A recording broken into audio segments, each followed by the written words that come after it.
Victoria Chen stood in the cramped office of Hope Harbor Youth Center, staring at the email that would change everything.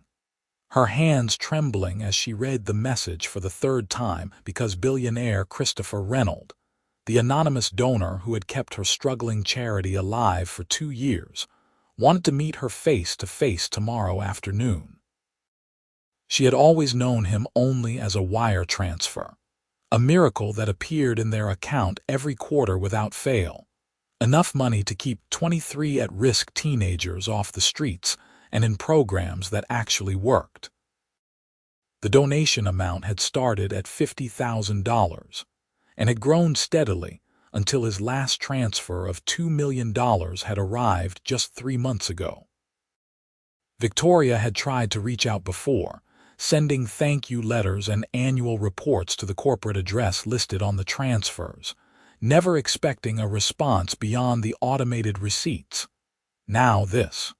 Her assistant director, Maria Santos, poked her head through the door. "You look like you've seen a ghost." "He wants to meet me," Victoria said, turning her laptop screen toward Maria. "Christopher Reynolds, he's coming here tomorrow at 2. Maria's eyes widened. "The donor, the big one, are you serious?" "Dead serious. His assistant sent this half an hour ago. Says Mr. Reynolds will be in the city and would like to tour the facility and discuss the future of his contributions." Victoria ran her fingers through her dark hair, pulling it into a messy knot. "Maria, what if he hates what we're doing? What if he thinks we're wasting his money?" "Girl, please." Maria walked fully into the office and sat on the edge of the cluttered desk. "You've turned this place around completely. When you took over 3 years ago, we had 6 kids and a leaking roof. Now we've got a waiting list and programs that other cities are trying to copy. He's probably coming because he wants to give you more money." Victoria wanted to believe that, but the knot in her stomach suggested otherwise. She had built Hope Harbor from almost nothing, taking a dying community center in South Brooklyn and transforming it into a place where teenagers who had nowhere else to go could find mentorship, job training, and most importantly, hope. The building still wasn't much to look at, a converted warehouse with exposed pipes and concrete floors they had painted themselves, but it worked. Their success rate was incredible. 87% of their graduates went on to stable employment or college. "I need to clean this place top to bottom," Victoria said, already making a mental list. "And I need to prepare a presentation, maybe print out some success stories. Oh God, what do I even wear when meeting a billionaire?" "Something that says I'm a professional who changes lives, not someone trying to impress you," Maria suggested with a grin. "Which is basically what you wear every day." Victoria breathed. "This is good news." Victoria nodded, trying to convince herself. She had dedicated the last 3 years of her life to this place, working 70-hour weeks on a salary that barely covered her studio apartment in Sunset Park. She was 31 years old and had exactly $200 in her savings account because every spare penny went back into Hope Harbor. Her last relationship had ended because her boyfriend got tired of coming second to those kids, as he had called them. Her parents, both successful doctors in San Francisco, still did not understand why she had walked away from a comfortable job at a major nonprofit to run what they considered a hopeless project in one of New York's roughest neighborhoods. But Victoria knew why. She had been one of those kids once, angry and lost after her older brother died from an overdose when she was 15. A youth counselor at a community center had saved her life, had seen past the attitude and the failing grades to the terrified girl underneath. Victoria had promised herself that one day she would do the same for others. Hope Harbor was that promise kept. The next 24 hours passed in a blur of cleaning, organizing, and rehearsing what she would say.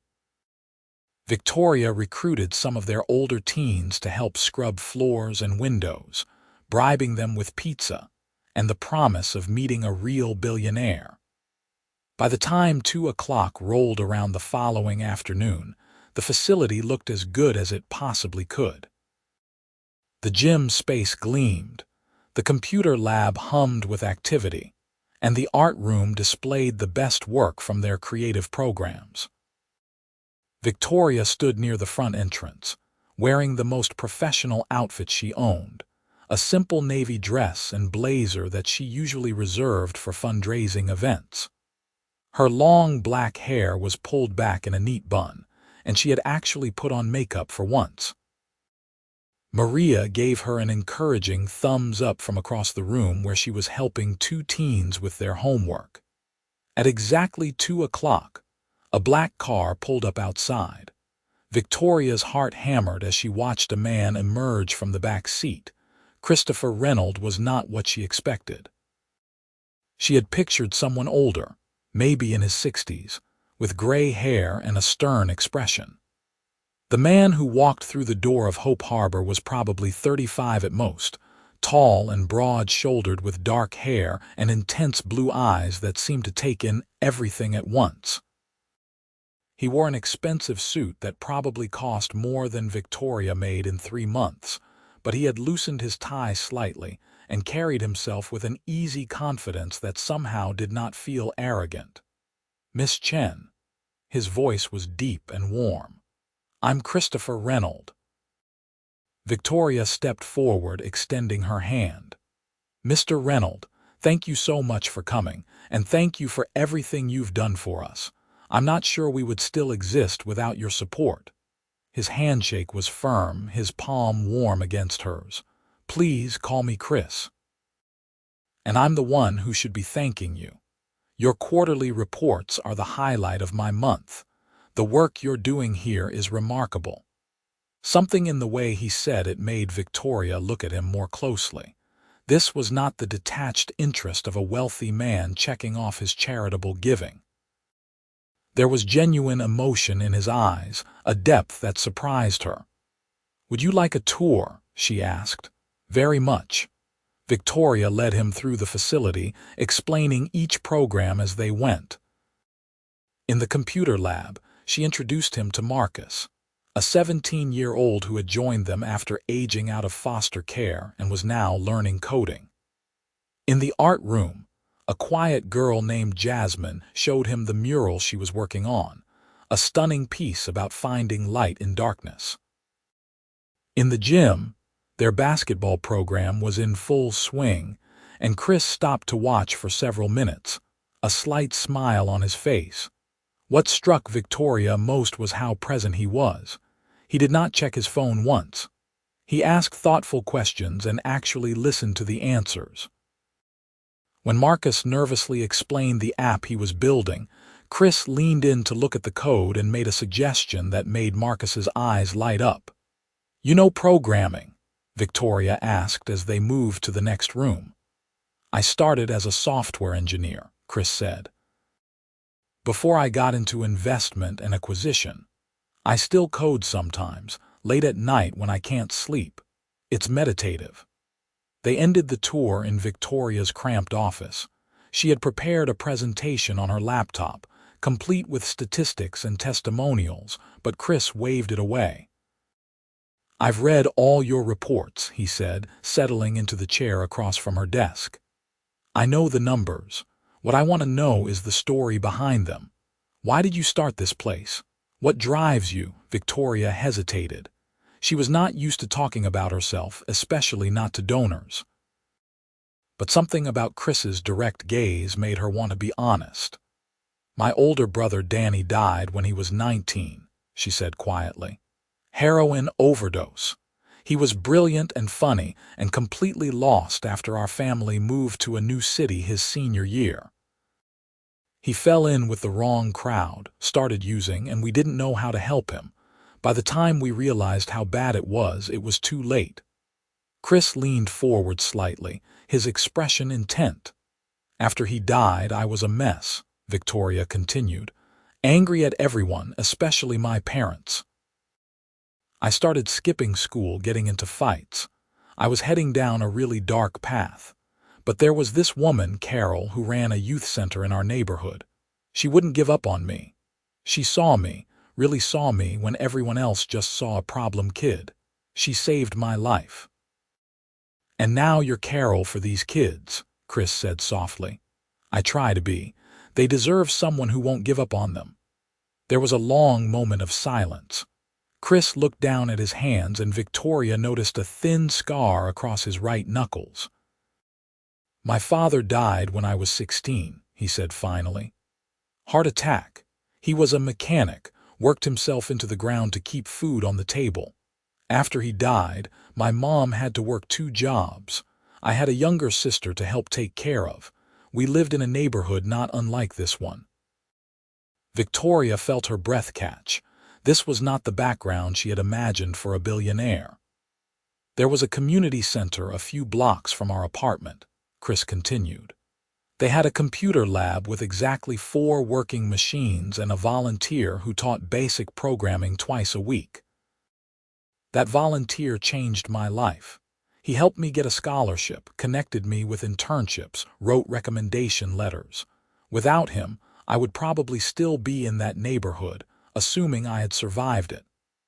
So that's why you donate, Victoria said, understanding blooming in her chest. This isn't just charity for you. This is paying forward what was given to me, Chris said, meeting her eyes. When I sold my first company for $800 million, the first thing I did was try to find that community center to donate to it. It had closed 5 years earlier. The funding dried up and it shut down. I was too late. The pain in his voice was palpable. So I started looking for places like it, he continued.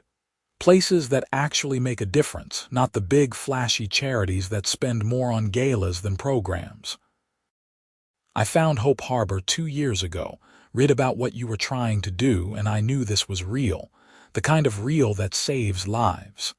Victoria felt tears prickling at her eyes. I send those reports never knowing if anyone even reads them. I read every word, multiple times. Chris smiled, and it transformed his face, making him look younger and somehow more accessible. The story about Jamal getting into City College nearly made me cry on the subway. A laugh bubbled up from Victoria's throat. The billionaire cries on the subway. I take the subway all the time, Chris said with a shrug. It's faster than dealing with traffic. My driver thinks I'm insane. They talked for another hour, the conversation flowing easily from Hope Harbor's programs to their shared experiences, their philosophies about helping others, their frustrations with the nonprofit world's bureaucracy. Victoria found herself laughing more than she had in months, and Chris seemed to relax as well, the careful businessman facade falling away to reveal someone surprisingly warm and funny. Finally, Chris glanced at his watch. I have a meeting at 5 that I can't miss, but before I go, I want to discuss something with you. Victoria's stomach tightened. Here it came, whatever condition or change he wanted to make. I want to increase my annual contribution to $10 million, Chris said. Victoria's mind went blank.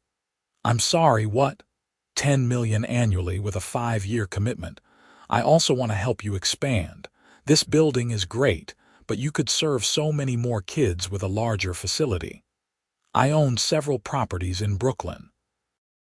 There's a building in Park Slope, currently empty, that would be perfect. 30,000 square feet, plenty of room for everything you're doing now, plus dormitory space for kids who need temporary housing. I can't. Victoria shook her head, trying to process what he was saying. That's too much. I don't even know how we would manage that kind of expansion. You would hire more staff. I'd cover those costs too. Victoria, you're operating at capacity with a waiting list of over 100 kids. You turn away teenagers who desperately need help because you don't have room. Let me help you help more of them. Why? The question came out as barely a whisper. Why are you doing this? Chris stood and walked to the small window that overlooked the street. Because I have more money than I could spend in 10 lifetimes, and most of it feels meaningless. I buy companies, I sell them, I make more millions, and at the end of the day, what does it matter? But this. He turned back to face her. What you're doing here matters. These kids matter. I want to be part of something that actually changes lives. Victoria stood as well, her legs shaky. This is overwhelming. I know. And I'm not expecting an answer today. Think about it. Talk to your board. I'll have my assistant send over the details of the proposal, including the building specs and a budget breakdown. He pulled a business card from his pocket and handed it to her. This has my direct number. Call me anytime, even if it's just to talk through concerns. She took the card, her fingers brushing against his. The contact sent an unexpected jolt through her. I have one condition, though, Chris said, and Victoria's guard went back up. I want to be more involved. Not in the day-to-day operations. That's your domain, but I'd like to visit regularly, maybe volunteer sometimes. I miss working directly with kids. Is that something you'd be comfortable with? Of all the conditions Victoria had braced herself for, this was the most surprising. You want to volunteer, if you'll have me. I know I'm probably not what you're used to, but I can teach programming or help with basketball coaching, or even just be another adult who shows up and cares. Whatever you need. Victoria found herself smiling. I think the kids would love that. And honestly, so would I. The words hung in the air between them, carrying more weight than Victoria had intended. Chris's expression softened, and for a moment they just looked at each other. I should go, he said finally, but he did not move toward the door. Thank you, Victoria said. For everything, for believing in us. Thank you for giving me something worth believing in. After Chris left, Victoria sank into her desk chair, her mind spinning. Maria burst into the office within seconds. Well, what happened? You two were in here forever. He wants to give us $10 million a year for 5 years, Victoria said, the words still not feeling real. And a new building, and he wants to volunteer. Maria's jaw dropped. Holy hell. Yeah. Also, did you notice how hot he is? Because girl, that man is fine. Victoria felt heat rise in her cheeks. Maria, he's a donor, a major donor. I can't think about him like that. Why not? He's single, you're single. He looks at you like you hung the moon. Did you see his face when you were talking about the kids?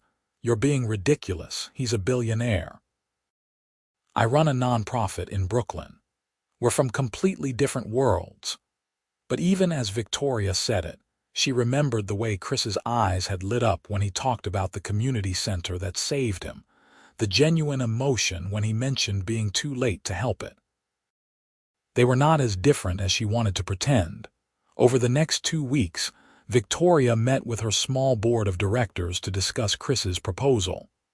Everyone was enthusiastic but cautious.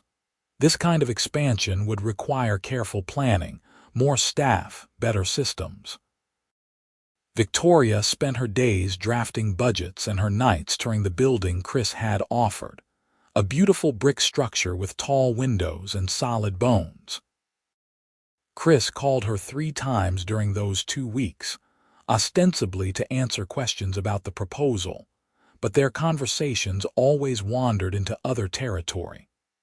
They talked about their favorite books, their worst jobs, the challenges of staying grounded when success came.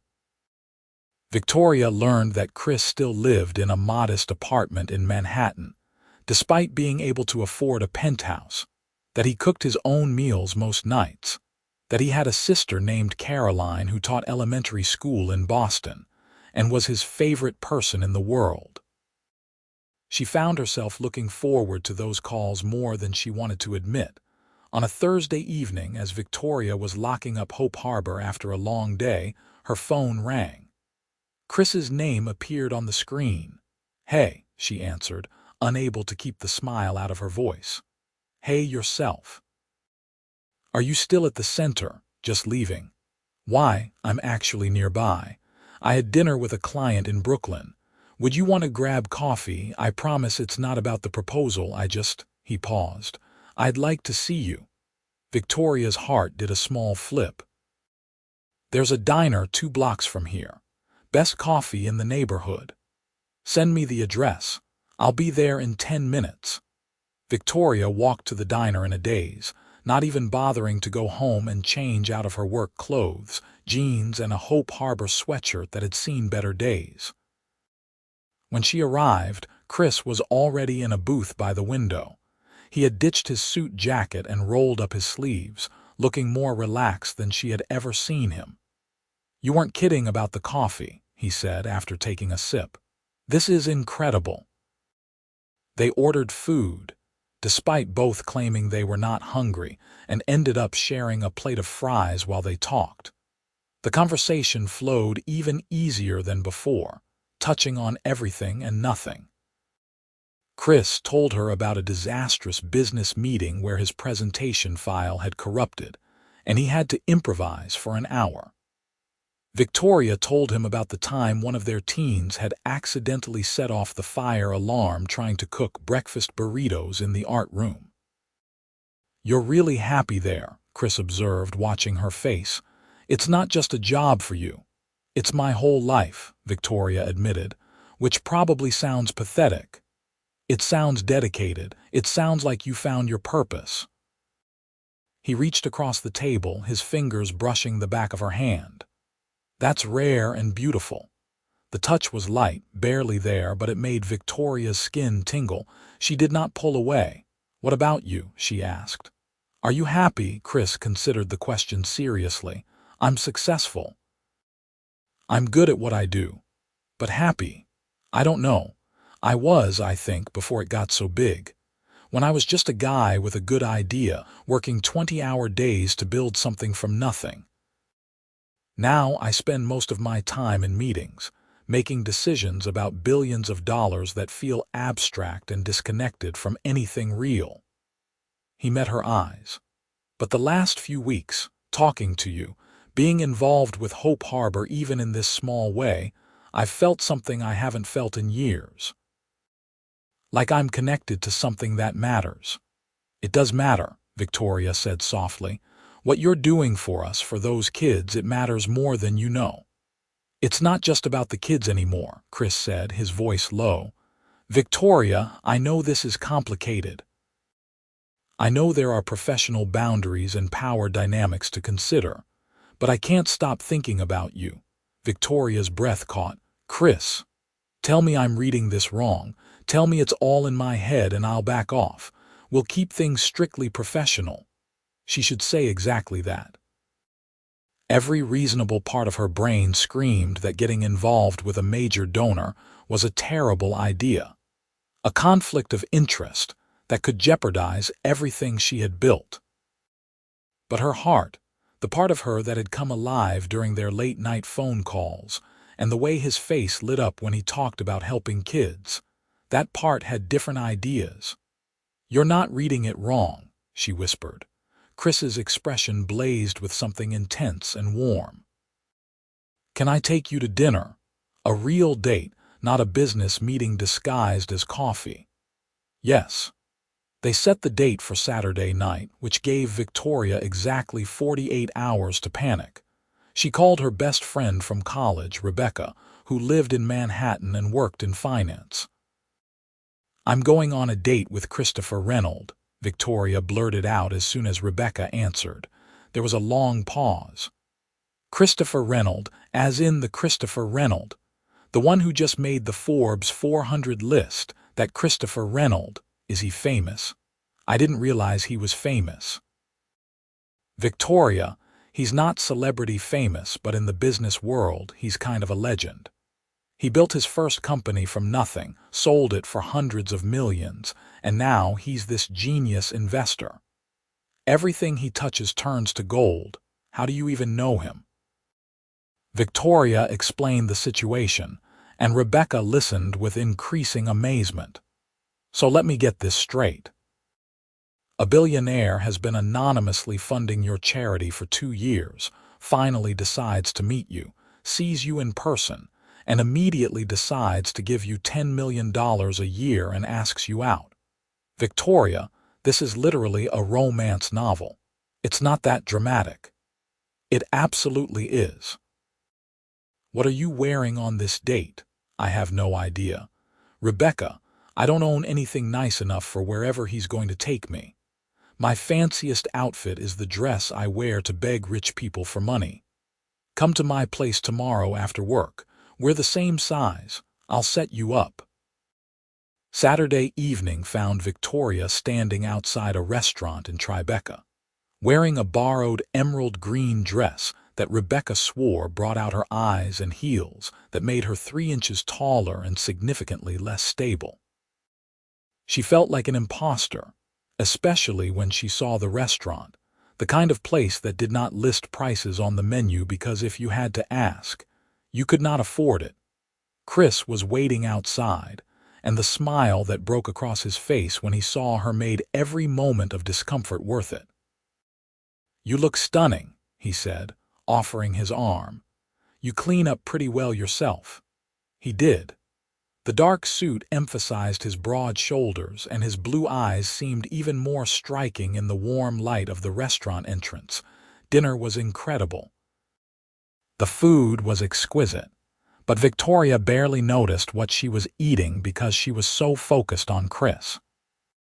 He told her about growing up in Pittsburgh, about his mother who still lived there and refused to let him buy her a bigger house because she loved her neighborhood, about his sister Caroline's 3 kids who called him Uncle Chris, and thought he worked at a boring office because he had never told them how much money he actually had.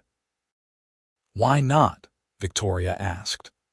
"Because I want them to love me for me, not for what I can buy them. Money changes things. People treat you differently when they know. You're one of the few people I've met recently who didn't know who I was when we met, and it was refreshing." "Does it bother you that I know now?" "Only if it changes how you see me." Victoria thought about that. "It doesn't change who you are. You're still the guy who takes the subway and reads every word of my quarterly reports and wants to teach coding to teenagers. The money is just a detail." Chris reached across the table and took her hand. "You have no idea how much I needed to hear that." After dinner, they walked along the Hudson River, the city lights reflecting off the water. Chris had discarded his jacket and tie, carrying them over his arm, and Victoria had ditched her heels, walking barefoot on the path with her shoes dangling from her hand. "This is more my speed," she admitted. "That restaurant was beautiful, but I was terrified I'd use the wrong fork." Chris laughed. "I grew up eating spaghetti out of a pot because we didn't have enough clean dishes. Trust me, I still don't know which fork is which. I just copy what everyone else does." They found a bench overlooking the water and sat close together, their shoulders touching. "I haven't done this in a long time," Chris said quietly. "Dating, I mean. It's hard to trust people's motivations when you have money. Everyone wants something." "I want you to keep funding my charity," Victoria said with a slight grin. "Is that a bad motivation?" "You wanted me to fund your charity before you knew it was me, and you would have turned me down tonight if you didn't genuinely like me. So no, I think your motivations are pure." He turned to face her, his hand coming up to cup her cheek. "Can I kiss you?" Victoria's answer was to close the distance between them. The kiss was soft at first, tentative, both of them feeling their way into this new territory. But then Chris's arm came around her waist, pulling her closer, and Victoria's hands slid up to his shoulders, and the kiss deepened into something that made her forget they were in public, forget everything except the warmth of his mouth and the steady beat of his heart under her palm. When they finally pulled apart, both breathless, Chris rested his forehead against hers. "I'm in trouble," he murmured. "What kind of trouble? The falling for you kind." Victoria's heart soared. "Good, because I'm right there with you." They stayed by the river until the night air grew cold, talking and kissing and making promises about a second date, a third, as many as she would give him. Chris insisted on getting her a car home to Brooklyn, and before she climbed in, he kissed her one more time, sweet and lingering. "I'll call you tomorrow," he promised. "You better." Over the next month, Victoria and Chris navigated the delicate balance between his involvement with Hope Harbor and their personal relationship. To the staff and kids, Chris was a donor and volunteer who came by twice a week to help in the computer lab and shoot hoops in the gym. He was friendly and approachable, and the teenagers loved him, especially when they discovered he could dunk and was willing to teach them some programming tricks that were not in any textbook. But to Victoria, in the private moments they stole, he was something much more. They went on dates whenever Chris's schedule allowed, sometimes to nice restaurants but more often to casual places Victoria suggested. Hole-in-the-wall Thai food spots and pizza joints, and the taco truck near Prospect Park that Chris declared made the best fish tacos he had ever eaten. They walked through botanical gardens and attended a Nets game, and spent one memorable Sunday afternoon at the Brooklyn Museum, where Chris revealed an unexpected knowledge of Impressionist art. Victoria met Caroline during a video call, Chris's sister immediately warming to her and whispering loudly that it was about time her brother dated someone normal. Normal meaning not trying to marry him for his money, Caroline clarified. "The last 3 women he dated, I Googled them, and they all had blogs about how to meet rich men. It was depressing." "Caroline, stop embarrassing me," Chris groaned, but he was smiling. "I like her," Victoria said. "She keeps you humble." The expansion of Hope Harbor was approved by the board, and Victoria threw herself into planning the move. Chris was there every step of the way, not overriding her decisions but offering support and resources. He connected her with architects who specialized in nonprofit spaces, with contractors who did excellent work at fair prices, with lawyers who helped navigate the legal complexities of the expansion. "I'm not trying to take over," he assured her one night as they reviewed blueprints in her office. "This is your vision. I just want to help make it happen." "I know, and I appreciate it more than you know. I just want to make sure I'm not losing sight of what makes Hope Harbor special in all this expansion." Chris set down the papers he had been holding and pulled her into his arms. "You won't. You're too committed to these kids to let that happen. And if you ever feel like things are getting away from you, I'll be here to remind you why you started this." Victoria leaned into his chest, breathing in his scent. "How did I get so lucky?" "I'm the lucky one. You saved me, Victoria. I was so lost in the meaninglessness of accumulating wealth. You reminded me what really matters." 6 weeks into their relationship, Chris invited Victoria to his apartment for the first time. She had been curious about where he lived, half expecting some palatial penthouse with a doorman and marble everything. What she found was a comfortable 2-bedroom apartment in the West Village, tastefully furnished but not ostentatious. There were bookshelves crammed with everything from business tomes to science fiction paperbacks, a kitchen that actually looked used, framed photos of his family on the walls. "This is not what I expected," Victoria admitted. "What did you expect?" "I don't know. More billionaire-ish." "This looks like a regular person's apartment." "I am a regular person, just one with an irregular bank account." Chris pulled her into the kitchen. "I promised you a home-cooked meal. I hope you like Italian." He made chicken parmesan from scratch, while Victoria sat on the counter and kept him company, sipping wine and stealing pieces of the fresh mozzarella he was slicing. They ate at his small dining table, and Victoria felt a contentment she had not experienced in years, maybe ever. After dinner, they moved to the couch, ostensibly to watch a movie, but they ended up just talking instead, the way they always did. Chris told her about his latest business acquisition, a struggling manufacturing company he was trying to turn around without laying off workers. Victoria told him about Jasmine, whose mural was nearly finished and who had just been accepted to an art program at SVA. "You did that," Chris said. "You gave her a place to discover her talent. We did that. Your funding paid for the art supplies and the teacher. It's a team effort." He tucked a strand of hair behind her ear. "I like being on your team, Victoria." She kissed him, and the kiss turned heated quickly, as they always did lately. Chris's hand slid into her hair and Victoria's fingers worked at the buttons of his shirt. They had been taking things slow, both aware of the complications of their situation, but Victoria was done being patient. "Stay tonight," Chris murmured against her lips. "Please." "Yes." Making love with Chris was everything Victoria had dreamed about during the lonely nights in her studio apartment.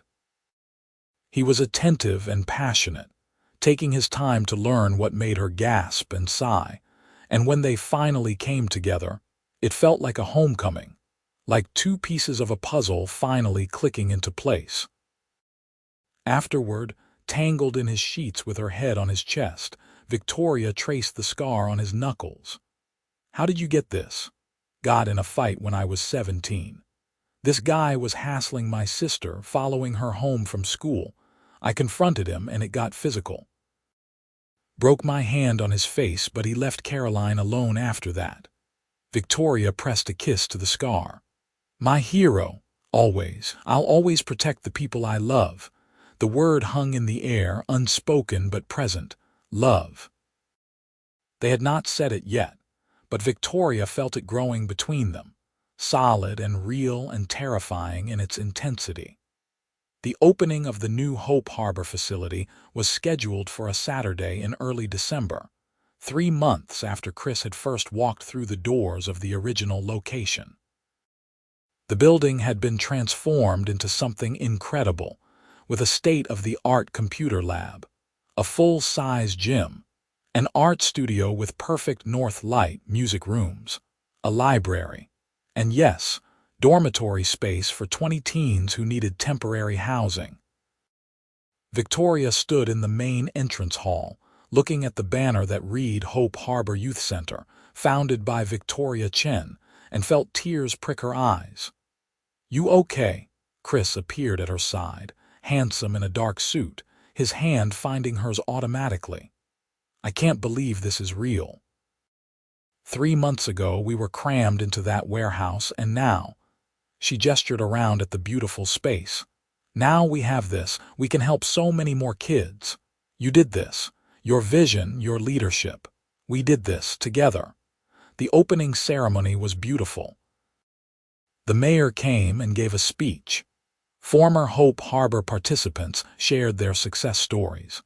The teens performed a concert they had prepared, and when Victoria took the microphone to give her speech, she looked out at the crowd and felt overwhelming gratitude. "3 years ago, I had a dream," she began. "A dream of a place where teenagers who had been written off by everyone else could find support and hope and a path forward. I started with almost nothing, just stubborn determination and a deep belief that every kid deserves a champion. Today, standing in this incredible building, I'm reminded that dreams are possible when people care enough to invest in them." She looked at Chris, who stood off to the side, his expression full of pride and something deeper. "I'm grateful to everyone who has supported Hope Harbor.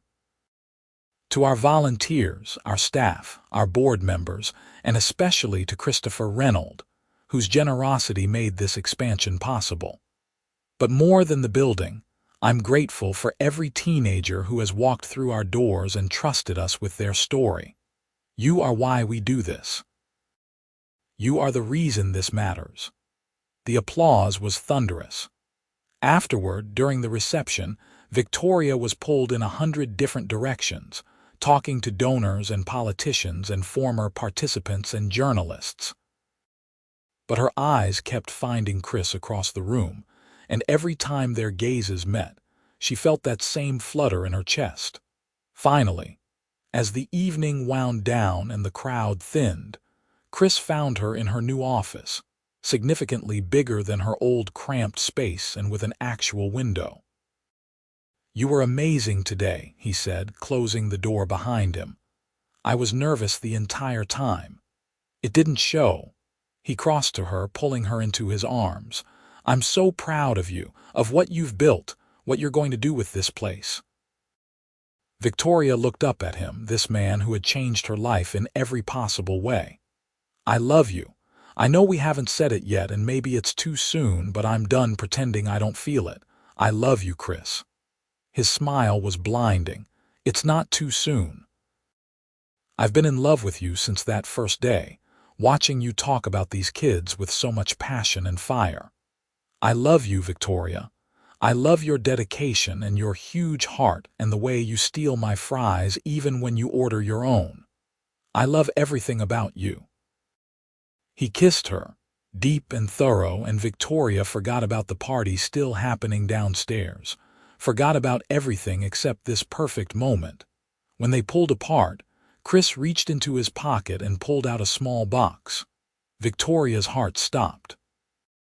"It's not what you think," he said quickly, seeing her expression. "I mean, it is eventually what you're thinking because I absolutely intend to marry you someday, but I know it's too soon for that. This is something else." He opened the box to reveal a delicate necklace, a simple gold chain with a small pendant shaped like a lighthouse. "Hope Harbor," Victoria whispered, touching the pendant with one finger. "I had it made for you, to remind you of what you've built, even on the hard days. A lighthouse guides people home through the storm. That's what you do." Victoria turned so he could fasten it around her neck. The pendant settled just above her heart, warm from his hands. "It's perfect. You're perfect." "I'm really not, but I'm trying to be worthy of you. You already are." As winter gave way to spring, Victoria and Chris settled into a rhythm. He split his time between his business obligations and Hope Harbor, teaching 2 classes a week and becoming a fixture at the center. The kids adored him, especially when they figured out he was rich, and he cheerfully admitted it, but made it clear that money did not make him special. It just gave him the opportunity to help. "The only thing that makes you special is what you do with what you have," he told a group of teens one afternoon. "I was lucky. I had a talent for coding and business, and I was in the right place at the right time. But luck means nothing if you don't use it to make things better." That's what Victoria does every day, and that's what I hope you all do too. Find what you're good at and use it to help others. Victoria, listening from the doorway, fell in love with him all over again. They traveled together when they could, long weekends to visit Caroline in Boston and a week in San Francisco, where Chris charmed Victoria's skeptical parents by talking about factory efficiency with her father and discussing a medical study with her mother, proving he was not just a rich guy with no substance. "I like him," Victoria's mother admitted during a private moment in the kitchen. "He looks at you the way your father looks at me. Like I'm the most important thing in the world, exactly like that. Don't let this one go." "I don't plan to." For Victoria's 32nd birthday in April, Chris surprised her with a weekend at a cabin in the Catskills. No work, no phones, just the 2 of them and nature and a hot tub on the deck. They hiked during the day and made love at night, and on Sunday morning, as they sat on the porch drinking coffee and watching the sunrise, Chris took her hand. "I want to talk about the future," he said. "Okay. I've been thinking about scaling back my business commitments. Not stopping completely, but delegating more, focusing on the investments and acquisitions that really matter and letting go of the rest. I want more time for Hope Harbor for us. I'm tired of spending my life in boardrooms when what makes me happy is teaching kids to code and coming home to you." Victoria's throat tightened with emotion. "Are you sure? I don't want you to give up something important for me. You're what's important, This life we're building together, that's what matters. The business was filling a void, but I don't have that void anymore. You filled it." She kissed him, tasting coffee and possibility. "I love you so much, marry me." The words were simple, direct, so very Chris. Victoria pulled back to look at him. "Right now, eventually, soon, whenever you're ready." "I don't have a ring yet because I wanted to ask you first. Make sure this is what you want." "But Victoria, I want to spend my life with you. I want to wake up next to you every morning and build Hope Harbor together, and maybe someday have kids we can teach to care about things that matter. I want everything with you." Victoria felt tears streaming down her face. "Yes, 1,000 times yes, I want all of that too." Chris whooped and lifted her off the ground, spinning her around as she laughed and cried simultaneously. When he set her down, he kissed her with so much love and joy that Victoria felt like her heart might burst. "We should probably tell people," she said when they finally came up for air. "Soon. Right now, I just want to enjoy this moment with my fiancé." Fiancé. The word sent a thrill through Victoria's entire body. They spent the rest of the weekend in a blissful bubble, making plans and dreaming about the future. Chris wanted her input on the ring design, and they sketched ideas on napkins over breakfast. Victoria wanted a small wedding, just close friends and family, maybe at Hope Harbor itself. Chris loved that idea, saying nothing would make him happier than starting their marriage in the place that had brought them together. When they returned to the city, they told their inner circle. Maria screamed so loud that half of Hope Harbor came running to make sure everything was okay. Caroline cried happy tears over video chat and immediately started planning a bridal shower. Victoria's parents flew out for dinner, and her father shook Chris's hand and told him to take care of his daughter, while her mother hugged Victoria and whispered that she was so happy to see her this happy. The ring Chris designed was perfect, a simple oval diamond on a platinum band, elegant and understated, exactly Victoria's style. He proposed again, properly this time on the rooftop of Hope Harbor at sunset, with twinkle lights Maria had helped him hang and a speech about how she was his home and his heart and his future. They set the wedding date for September, a year and a day after they had first met. The planning was joyful chaos, with Victoria insisting on keeping everything simple and Chris supporting whatever she wanted. They decided on a ceremony in Hope Harbor's main hall, followed by a reception in the garden space behind the building. But more important than the wedding planning was the life they were building together. Chris formally reduced his business commitments, keeping only the acquisitions and investments that aligned with his values and that he found genuinely interesting. He moved into a larger apartment in Brooklyn, close enough to Hope Harbor that Victoria could walk there, and they spent their evenings cooking together and talking about their days. Victoria had never been happier. She had the work she loved, the partner who supported her completely, and a future that looked bright and full of possibility. In August, a month before the wedding, Hope Harbor graduated its largest class yet. 43 teenagers, all heading to college or stable employment, all with plans and hope and support systems to help them succeed. During the ceremony, Marcus, now 18 and heading to MIT on a full scholarship to study computer science, gave a speech. 3 years ago I had nothing, he said, his voice steady and strong. I was aging out of foster care, sleeping on friends' couches, trying to figure out how to survive. Then I found Hope Harbor, and Miss Chen and Mr. Reynolds believed in me when I didn't believe in myself. They taught me that my circumstances didn't define my future. They gave me the tools and the confidence to reach for something better. And now I'm going to MIT, which still doesn't feel real. He looked directly at Victoria and Chris, who sat together in the front row, Chris's arm around Victoria's shoulders. "Thank you," Marcus said, his eyes shining. "Thank you for seeing me. Thank you for not giving up. I'm going to make you proud." Victoria was crying openly, and Chris pressed a kiss to her temple. "You did that," he murmured. "You changed his life. We did that." After the ceremony, as they were locking up, Chris pulled Victoria into her office. "I have something for you," he said, pulling out an envelope. Inside was a check made out to Hope Harbor for $15 million. Victoria gasped.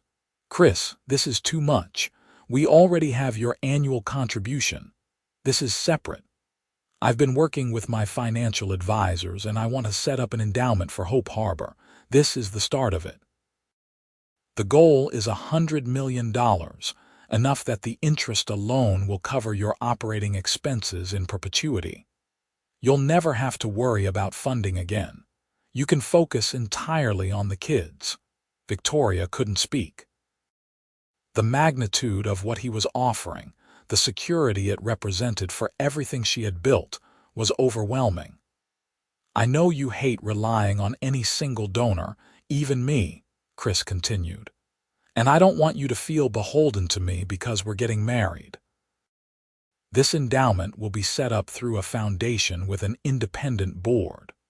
Hope Harbor will have stability and independence, and you'll be able to expand the model to other cities if you want. We could have Hope Harbor centers all over the country, helping thousands of kids." "You really believe in what we're doing that much?" "I believe in you that much. And yes, I believe in the work. This is the most important thing I'll ever invest in." Victoria threw her arms around his neck. "Have I mentioned lately that I love you? Not in the last hour." "I was starting to worry." She laughed and kissed him. "I love you so much, and I can't wait to marry you." The wedding day arrived with perfect September weather, warm sun and a gentle breeze. Victoria got ready in her new office, surrounded by Maria and Rebecca and Caroline, all of them laughing and crying as they helped her into the simple silk gown she had chosen. "You look like a princess," Maria said, adjusting Victoria's veil. "I look like me, but fancier." "A fancy princess," Caroline said. "My brother is going to lose his mind when he sees you." The ceremony was beautiful in its simplicity.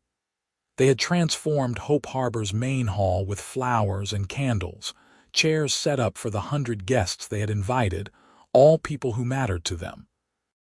The teens from Hope Harbor served as ushers, proud and sharp in their dress clothes. When Victoria walked down the aisle on her father's arm, her eyes found Chris immediately. He stood at the front of the room in a dark suit, his expression raw with emotion, and when their eyes met, the rest of the world fell away. The ceremony was short and sweet, just the promises that mattered. Chris's voice was steady and strong as he vowed to love and support her, to be her partner in all things, to build a life focused on what really mattered. Victoria's voice shook with emotion as she promised the same, adding that he had reminded her what it meant to be truly seen and loved. When the officiant pronounced them husband and wife, Chris pulled her into a kiss that was both tender and passionate, a promise and a celebration all at once. Their guests erupted in applause and cheers. The reception was joyful, full of laughter and dancing and speeches that made everyone cry. Marcus flew in from MIT to toast them, thanking them for being the example of what love and commitment looked like. Caroline roasted her brother mercilessly, while also making it clear how much she loved Victoria. Victoria's mother told an embarrassing story from Victoria's childhood that involved a pet frog and a school principal, but the best moment came during their first dance. As they swayed together to a jazz standard, Chris pulled Victoria close and whispered in her ear, "Happy, incredibly. You. More than I ever thought possible. You're my home, Victoria, my purpose, my everything. Right back at you, Mr. Reynolds, he grinned. I like hearing you call me that. Good, because you're stuck with me now. Best decision I ever made. As the night wound down and their guests departed, Victoria and Chris stood together in the garden, looking up at the stars. Tomorrow they would leave for a 2-week honeymoon in Italy, just the two of them exploring the coast and eating too much pasta. But tonight they were here, at the place where their story began. You remember the first time you walked through these doors? Victoria asked. I remember being nervous. I had read so much about you and Hope Harbor, and I didn't want to disappoint you. You could never disappoint me. From that very first day, I knew there was something special about you. Chris turned her to face him, his hands gentle on her waist. I was lost before I found you. I had everything money could buy and nothing that really mattered. You gave me purpose again. You gave me love. You gave me a reason to be better. Victoria cupped his face in her hands. We saved each other. That's how this works. That's what love does. He kissed her soft and sweet under the stars and the twinkle lights in the garden of the place they had built together. And in that moment, Victoria knew with absolute certainty that this was just the beginning of their story, that they had years of love and work and joy ahead of them, building Hope Harbor into something even bigger, raising a family, growing old together. She had started with nothing but a dream and a determination to make a difference. She had found not just the funding to make that dream real, but a partner who shared her values and her vision, who saw her for exactly who she was and loved her because of it, not despite it. The girl who had lost her brother and nearly lost herself had grown into a woman who saved others, who built lighthouses for kids lost in the storm. And she had found a man who understood exactly what that meant because he had been one of those kids once too. Together, they would continue the work.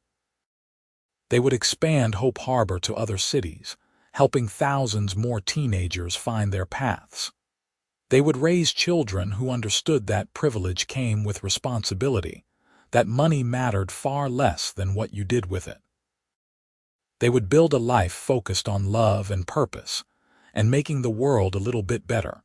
3 years later, Victoria stood in the newest Hope Harbor location in Chicago, her hand resting on her pregnant belly as she watched Chris teach a coding class to a group of enthusiastic teens.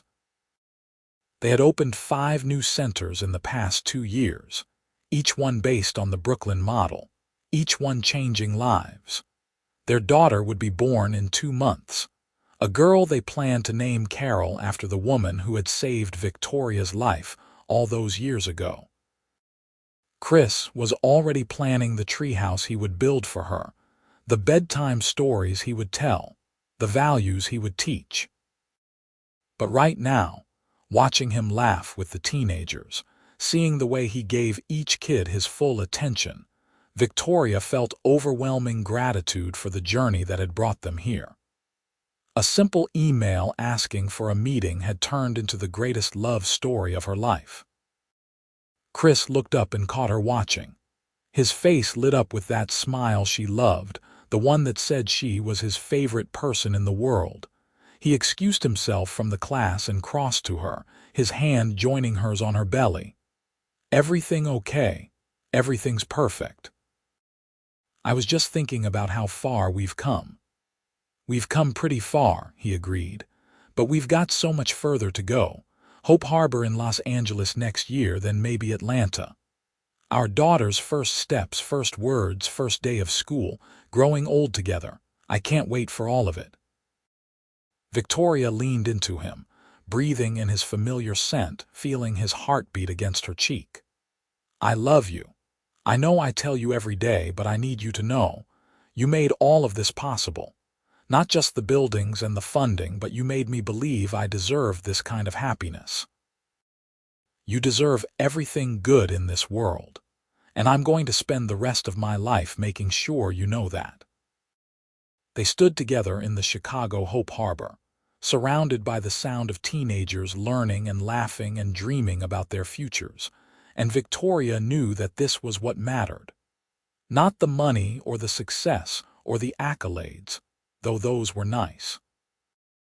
What mattered was love and purpose and building something that would outlast them both, something that would change lives long after they were gone. She had run a small charity. He had donated millions. They had met, fallen in love, and created something beautiful together.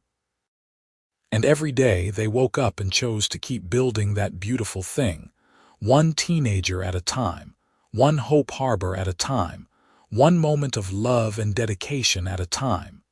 Their story was not a fairy tale. It was better than that. It was real and messy and full of the kind of love that showed up every single day, that worked hard and dreamed big, and never forgot where it came from. It was the kind of love that changed the world, not through grand gestures, but through consistent commitment to something bigger than themselves. And as their daughter kicked against Victoria's palm and Chris laughed with delight, feeling his child move for the first time, Victoria knew that their greatest adventure was still ahead of them. They would raise this child and maybe more after her, teaching them that wealth meant nothing without compassion. That success was measured not in dollars, but in lives changed, that the greatest privilege was the opportunity to help others find their own light. Years from now, when their children were grown and Hope Harbor had expanded to every major city in America, when thousands of teenagers had passed through their doors and gone on to change the world in their own ways, Victoria and Chris would sit together and remember this moment. The moment when everything was just beginning, when their love was new but already forever, when they stood in Chicago and dreamed about all the possibility ahead. But they would also remember that the real magic was not in the big moments, the grand openings and the wedding days and the birth of their children. The real magic was in the everyday choice to show up, to love deeply, to work hard for something that mattered. The magic was in teaching a coding class on a Tuesday afternoon, in reviewing quarterly reports together over coffee, in holding each other at the end of a long day, and saying, "We did good today." That was the story of Victoria and Chris, of Hope Harbor, of a love that changed everything. Not because it was perfect or easy, but because it was real and committed and focused on what truly mattered. They had found each other in the work they both believed in, and they had built a life that honored that work while also honoring the deep, abiding love they shared.